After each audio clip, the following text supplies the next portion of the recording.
दोस्तों स्वागत है आपके अपने YouTube channel education with robin में। प्यारे दोस्तों, मैं आज आप लोगों के लिए झारखंड बोर्ड कक्षा 12वीं आर्ट्स का ऑब्जेक्टिव क्वेश्चन का आंसर बताने वाला हूं। तो दोस्तों, जो लोग भी परीक्षा दे के आए हुए हैं पेपर निकालें और चेक करें और बताएं कि वे कितना सही किए हुए हैं। तो वीडियो में अंत तक बने रहें और चैनल को पहली बार आए हैं तो इस चैनल को सब्सक्राइब करके वीडियो को लाइक ज़रूर कर दें। तो चलिए बिना किसी देरी करते हुए स्टार्ट करते हैं। तो पहला नंबर क्वेश्चन है भारतीय अर्थव्यवस्था किस प्रकार की अर्थव्यवस्था है? तो ये है मिश्रित अर्थव्यवस्था। दूसरा नंबर क्वेश्चन है निम्नलिखित में से संसाधन का एक उदाहरण कौन सा है? तो इनमें ये हो जाएगा इनमें से सही। आगे है किस प्रकार की अर्थव्यवस्था में आर्थिक क्रियाकलापों का आयोजन सरकार या केंद्रीय सत्ता कर सकती है? तो इसका आंसर हो जाएगा केंद्रीकृत योजनाबद्ध अर्थव्यवस्था। आगे चौथा नंबर है निम्नलिखित में से किस वक्र की ढाल ऋणात्मक होती है? इसका आंसर हो जाएगा ऑप्शन नंबर बी बजट रेखा। आगे है जब किसी वस्तु की कीमत में परिवर्तन से उपभोक्ता का व्यय स्थिर रहता है तो उस वस्तु की मांग क्या होती है? तो हो जाएगा इकाई लोचदार। इसका आंसर हो जाएगा इकाई लोचदार। आगे दो वस्तुओं एक्स तथा वाई बजट के लिए रेखा का समीकरण 2x + 3y = 20 है तो बजट रेखा की ढाल क्या होगी? तो ये हो जाएगा option number A 0.6। 7 number question है किसी वस्तु की मांग को प्रभावित करने वाला एक कारक निम्नलिखित में से कौन सा है? तो यह है उपभोक्ता की आय। आगे है उत्पाद और उत्पत्ति के साधनों के बीच के संबंध को क्या कहा जाता है? तो ये कहा जाता है उत्पादन फलन। आगे है निम्नलिखित में से स्थिर लागत का एक उदाहरण कौन सा है? स्थिर लागत का उदाहरण है मकान का किराया। ये स्थिर रहता है, अब बाकी सब तो घटते बढ़ते रहता है। आगे पैमाने के प्रतिफल किस प्रकार के उत्पादन फलन की व्याख्या है? पैमाने के प्रतिफल किस प्रकार के उत्पादन फलन की व्याख्या है? तो ये इसका आंसर हो जाएगा ऑप्शन नंबर बी दीर्घकालीन उत्पादन फलन। 11 नंबर क्वेश्चन है प्रतिवर्ती साधन का कुल उत्पाद अधिकतम होता है जब सीमांत उत्पादन अधिक होता है। इस प्रकार के बाजार में समरूप वस्तुओं का उत्पादन होता है तो यह है पूर्ण प्रतियोगिता।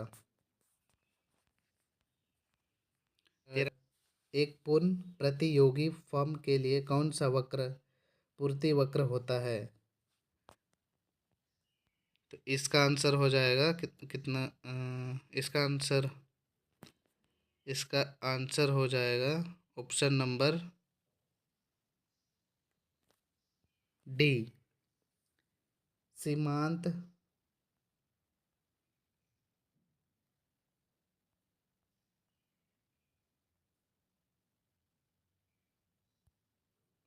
हो जाएगा ऑप्शन नंबर डी।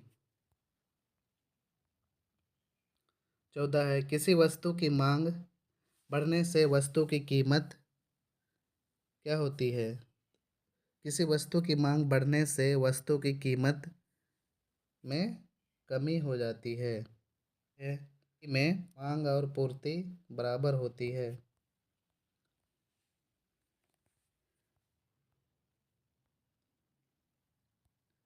समष्टि अर्थशास्त्र में समष्टि शब्द का अर्थ क्या है? इसका अर्थ है बड़ा।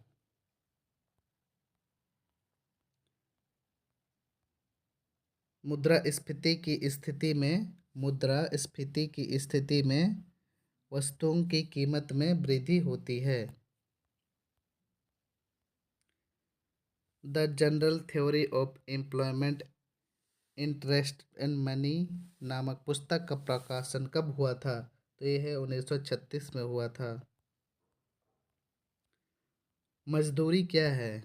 मजदूरी एक श्रमिक की कीमत है। अंतिम अंतिम वस्तुएं होती है। इसका आंसर हो जाएगा ऑप्शन नंबर डी, इनमें से सभी। निम्नलिखित में से तृतीयक क्षेत्र की एक गतिविधि कौन सी है? इसका आंसर हो जाएगा ऑप्शन नंबर सी, आटे को बाजार में बेच।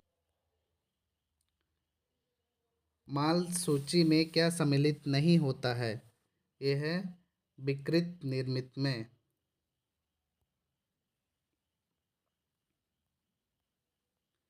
जीएनपी तथा जीडीपी का अंतर क्या होता है? यह है विदेशों से प्राप्त शुद्ध साधन आय। निम्नलिखित में से मुद्रा की एक विशेषता कौन सी है?